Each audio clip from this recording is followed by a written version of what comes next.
Want to make your everyday pictures look like they were taken with a professional camera? This is how I do it.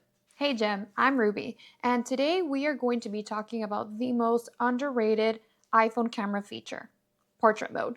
Not only does it make your pictures look more professional, but once you know how to use it the right way, your images are going to be looking like they belong in a magazine. So, what is portrait mode?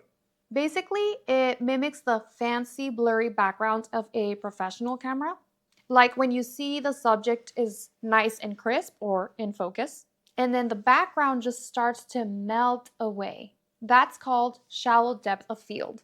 And that is what makes a professional photo pop. So, when you use portrait mode, your kids or whoever it is you're taking a picture of will instantly stand out. It's perfect for snapping a picture of your kid, your dog, a selfie, your iced coffee, whatever it is you're obsessing with that day. But there are a few things you need to be aware of because there is a way of using portrait mode and then there's a better way of using portrait mode. So, if you're wondering which settings I like to use for portrait mode, go ahead and download my free iPhone camera settings cheat sheet. You can find it in the description below. Okay, now that you know what it does, let's talk about when and how to use it to get the best results. First, you want to create some space between, I don't know, let's just say your dog and the background. Don't put them right up against the wall or you won't be able to get that bokeh. There needs to be some breathing room between your dog and the background.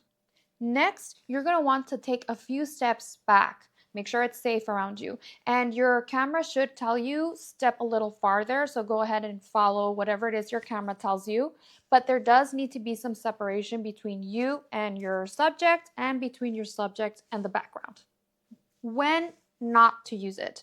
I don't recommend using portrait mode if you have kiddos or dogs, whatever it is you're taking pictures of, if they're moving really quickly. So a sports event, a recital, or if they're just moving really quickly, I don't recommend you use portrait mode. It will come out blurry, not in a good way. And it also works best when your lighting is in ideal conditions. Now, you might see in places where they're telling you, oh, make sure the background is clutter-free. I, as a mom, love using portrait mode to kind of hide the mess in the background because it's blurred out. Now, a really cool feature, if you watched my previous video all about live mode, if you haven't, I highly recommend you go watch it right after this. If you have live mode turned on and you take pictures using live mode, you can turn that image into a portrait mode image. But here's the thing, portrait mode needs a calm setting. It's not great for fast moving kids or jumping puppies or anything fast moving.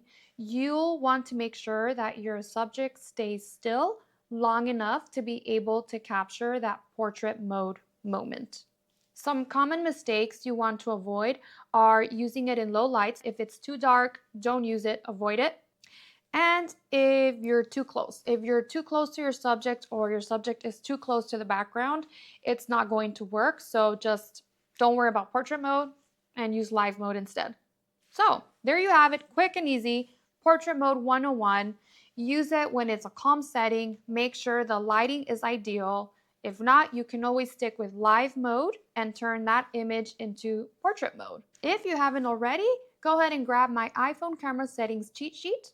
You can now watch a video tutorial that walks you through exactly what settings I use to get dreamy iPhone photos, and you can find the freebie and the video linked below. And hey, if this video helped, go ahead and hit the like button, subscribe if you want to learn more about your iPhone camera in quick, easy to follow tutorials. And if there's something you'd like to learn, go ahead and let me know in the comments below. It would mean a lot to me if you shared it with your mom friends. Why not have everyone taking awesome iPhone pictures? Until next time, and get out there and take beautiful pictures. You got this.